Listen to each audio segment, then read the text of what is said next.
కూటమి ప్రభుత్వం కొలువుదీరి 7 నెలలకు దగ్గర కూడా పడుతుంది. కూటమి ప్రభుత్వ పెద్దలు, అలాగే తెలుగుదేశం పార్టీ అనుకూల మీడియా ఇంకా గత ప్రభుత్వ పాపాల గురించే మాట్లాడడం, రాయడం ఒక వ్యసనంగా మారిపోయింది. అయితే జనం ఏమనుకుంటున్నారో వీళ్ళకి అవసరం లేదు. అప్పుడప్పుడు మాత్రమే తెలుగుదేశం పార్టీ అనుకూల మీడియా కూటమి నేతల దోపిడీ గురించే రాస్తుంది. అప్పుడప్పుడు నిన్న కూడా ఆర్కే రాధాకృష్ణ గారు రాసినటువంటి కొత్త పలుకులో రాసినటువంటి నిజం కూటమి మేల్కోవడానికి ఉపయోగపడుతుందేమో. మేబీ అది తెలుగుదేశం పార్టీ వాళ్ళకే తెలియాలా. ఇంతకీ ఏబిఎన్ రాధాకృష్ణ గారు ఏం రాశారంటే, కడప జిల్లాలో విమానాశ్రయానికి సంబంధించినటువంటి పనులను తమకే ఇవ్వాలంటూ స్థానిక ఎమ్మెల్యే అండతో ఎయిర్పోర్ట్ మేనేజర్ను కిడ్నాప్ చేయడాన్ని ఎలా చూడాలి?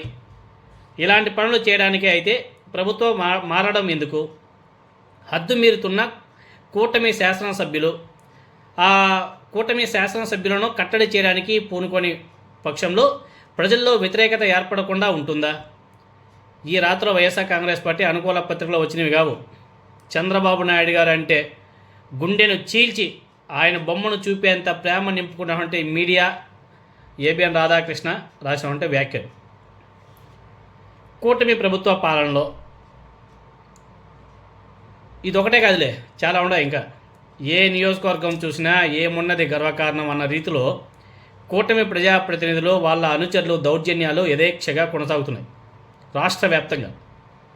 వీటిని కట్టడి చేసే పరిస్థితిలో చంద్రబాబు నాయుడు గారు పూర్తిగా విఫలమైనాడని చెప్పేసి ఏబిఎన్ రాధాకృష్ణ రాయడం జరిగింది. కేవలం 6-7 నెలల్లోనే కూటమి ప్రభుత్వం మీద వ్యతిరేకత ఉందనే ప్రచారం తెరపైకి రావడానికి బలమైన కారణాలు కూడా లేకపోలేదు.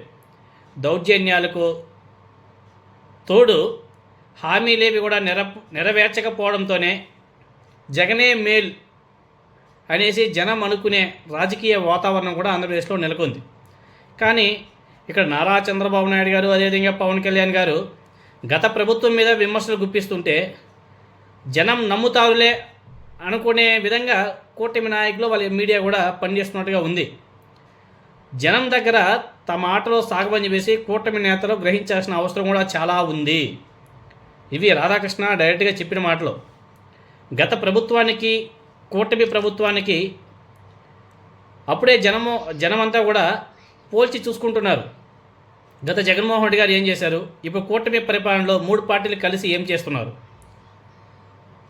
ఎవరిని చెప్పినా ప్రజల్లో ఒక అభిప్రాయం ఏర్పడ్డాక మార్చడం ఎవరి తరం కూడా కాదు.